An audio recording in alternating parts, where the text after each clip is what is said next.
সিংহাসনের মহাসংগ্রামে আবারও তমলুকে যেতে হচ্ছে, কারণ দেবাংশু ভট্টাচার্যের সঙ্গে কেন্দ্রীয় বাহিনীর জওয়ানের বচসা, তর্কাতর্কি। দেখুন।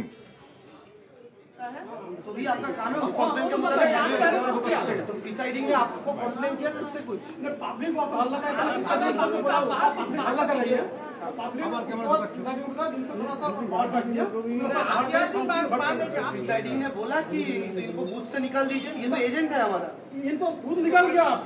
আচ্ছা, এজেন্টকে বের করে দেওয়ার অভিযোগ। ये खुद निकल गया ना। কথা বলবো প্রতিনিধি আবিরের সঙ্গে। আবির, এটা কোথায় এবং কি অভিযোগ উঠছে?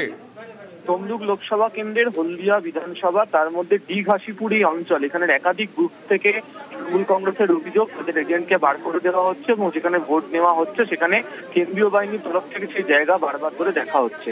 তেমনই একটি অভিযোগ পেয়ে দেবাংশু পৌঁছেছিলেন ডিঘাসিপুর আত্ময়িক প্রাথমিক বিদ্যালয় 211 নম্বর বুথ, এবং সেখানে যিনি তৃণমূল কংগ্রেসের যিনি এজেন্ট ছিলেন তাকে কেন্দ্রীয় বাহিনী বার করে দিয়েছিল এই অভিযোগ থাকে।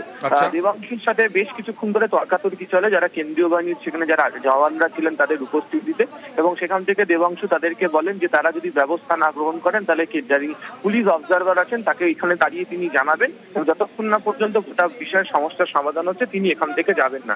শেষ পর্যন্ত দেখতে পাওয়া যায় যে কেন্দ্রীয় বাহিনীর তরফ থেকে ওই এজেন্টকে দেবাংশুর সামনেই কথা বলা হয়, এবং তারপরে শেষ পর্যন্ত ডিঘাসিপুরের যে বুথের কথা বলা হচ্ছে সেখানে শেষমেশ ওই এজেন্টকে ফের কেন্দ্রীয় বাহিনী ভেতরে ঢুকে তাকে বসতে দেওয়ার অনুমতি দেওয়া হয়।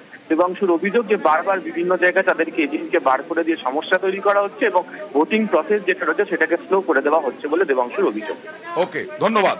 আর এরপরে আবার ইন্দাসে চলে যাব। ইন্দাসে আবার তৃণমূল